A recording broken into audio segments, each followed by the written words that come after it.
Okay, welcome everyone. This is Malav, and today we are gonna see notifications API, the ever bothering thing that we visit and that triggers every time we visit a certain new news page or website and keeps us annoying sometimes if we click the allow and we didn't manage it clearly. But see, let's say if we are programmer and our client demands to send the notification, then we shall have to implement those. Okay. So notification API, I'm just gonna give you basic. I'm not just as very familiar with it. I just learned it recently, and I have to submit this as a part of an assignment. Here you can see we have clearly you can see homework assignment notifications API. So let's get started. So this is the link which you can refer to or type MDN notifications using notification, and it is very well documented. Okay, you can clearly understand how this works. So it's very MDN guides are MDN documentation is very clean and neat in terms of usage. And I switched to Firefox from the Google due to the development the documentation written in the format. So let's start. So what I have made is where are my files? Okay, okay. We have I made an alarm thing or an system or application or JavaScript application basically. And here you can see I can have completed and we have upcoming notification here, and we can start it as a new label. Let's say uh, hello uh, YouTube watcher, and we can say run it after 4 seconds. So we add this and it will trigger in 4 seconds, and it's for okay, I need it out of the full screen. See, it just when it reaches it's shown me a notification, uh, and it reset the counter. 35-second one should just be over here sometime, so we will wait it. So notifications API, we need to ask permission or give explicitly permission in Chrome. If our site is not HTTPS secure, it won't allow us to send notification. See, here we can see the notification trigger, hello my YouTube watcher, alarm to, and we can click to close it or press on close button, and it just added over here. So these are all the history in the notification. So let's get the basics of the notification. So if the Mr. Purple reviewer is watching this, Mr. And Miss, you can stop over here. This is the application that is required, and another want to learn. I'll just tell the process about how the code works. So let's start. We have here. What do we have? Okay, we need to ask for the permission by using a simple we can just have to first we can check if the browser supports notification. Okay, so to do that we have to see notifications in window, or we can just type over here like in the console does notifications in notification work. So notifications in window, and it will say true because the Firefox and Chrome supports it, as well as Opera and Safari, yeah, but some browser may not support it, so we need to always check that for it. Then we have to see that permission given to it. Okay, using the notifications permission. So let's say notification or permission saying this granted. I granted this to MDN website permission to send me notification. As you can see, it's allowed, and to access location as well. So you need to see the location access. So I'll just get to my code very fast. So I have just some inputs to get the required variables and a button listener to add the method that is the listen to it, and I have a empty user undefined list and another empty defined list for pending activity. So I have an alarm.js which has a class alarm, okay, which is used to create a new alarm. And we have a constructor here which has seconds, which is compulsory, minutes, hours, days, and titles. So I'll this default value is practically useless for me right now. So I check if the type of seconds is a type of the seconds is a number, or it is a type of an or as the type. It's generally I pass it as an object to reinstate the timers from the stored memory, the local storage, to keep those between in pages if ever there it is called the requested back. So I just assign this time, calculate the time in milliseconds, which will set the timeout for uh, the notification to trigger, and I have a timer string to display in the notification, and I have the title which is passed from that thing, and we assign this to this title, and this is I check here repeat that it is a repeat or not.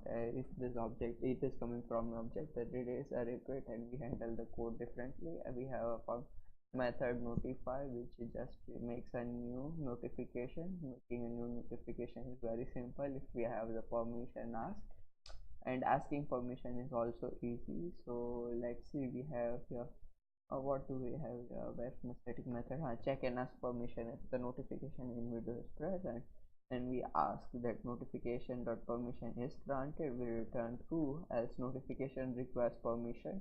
Request permission will pop up a box on the corner asking or anywhere in the file asking for you to allow permissions, which user have to manually check. So we can be granted access to the browser some control and should display our data.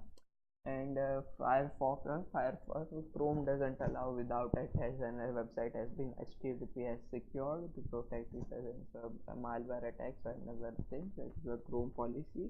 The Firefox is a different policy. So if that's granted, we reload the website, okay, or reload the page application just to say that the permission is granted, and we can proceed ahead. So my main code goes like this: Windows onload. We check for the permission, and I stored it in the result, and I just got a document contain. We get a documented container of 0. That's just getting that body element in. Okay, so if that's we granted permission, so we can proceed with code. Else we are giving that please give notification browser, or your browser does not support notification, therefore we can't run it. We replace the text here for the user. So here we go, we are console log okay start apps, and if we say allow, we get this from that this local storage dot get item. Pending is local storage data in form of JSON. If it equals to null, we return it. We set it to an empty array that this is a brand new reloading of the page. And if it is not, we maybe pass the data and get the array of the pending alarm requests, and we pass the objects back to the start method. You can use service workers for it to send as a push notification in mobile phones, or even if our website is offline, we can use that service worker to send our notification at the time. I really didn't have the time for to you learn about the service worker, so I skipped ahead. And we have the alarm dot update list. Update list is a method that just displays gets the data from the local storage and displays all the list that is being shown over here. That this is the list with the title and time with it is just displaying every time this method is called, okay. And we have this add alarm button which we add a listener to it, and we collect the inputs from it. We process the inputs to say if they are empty. We set that we push the value as that any input as a 0 into an inputs array, and we have to extract the title which is an also input. So I just selected it manually, You can have very efficient code at it if it's your concern. I just uh, watched the code to make my code working for it, and I just shift and I just a new alarm. I make a new alarm and I call the start method for it. So start method is just we are just taking the pending is list again, and we are checking if there is anything over on there. So we'll see here, we will check that if this is a repeat element, we do not push into this temp dot array, we sort the temp dot array.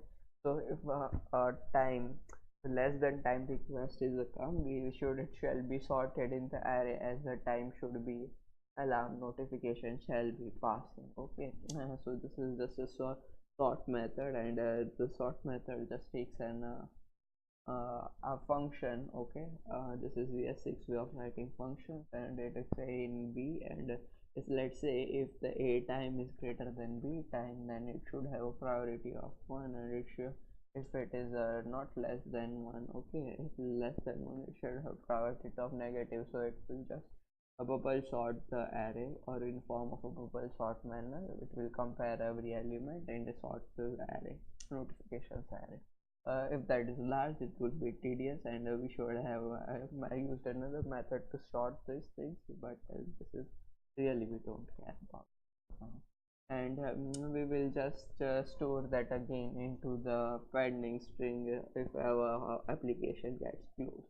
So we just cite alarm dot update list to refresh this list again for the input that we just currently process, and we just set the timeout with the notifications time, that is we get from the object, or we calculate it over manually when we create a new object. And we set the timeout so that JavaScript that is let's say JavaScript has an event processing management that sees that checks for the timeout.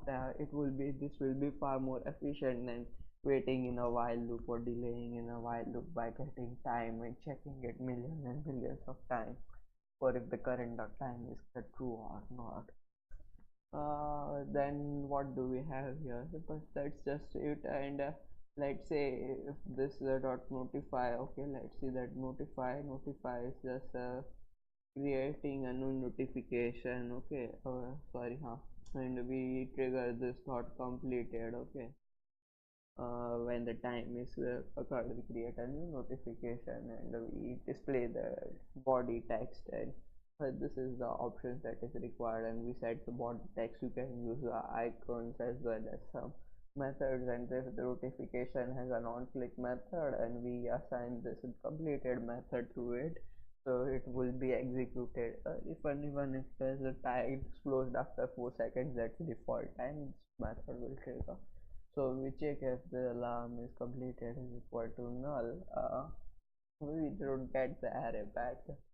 Just in case we are it is in background suspended activity, we may not have this, so we get the alarm start pending, and I just console log it, and here we see if the length is not equal to 0, we shift from the uh, pending, okay, pending to completed if that ever occurred, and we just stored this back again, and we reload the page to make the update here. No, see, let's see, notification on click really can't access the DOM menu elements because of the security reasons.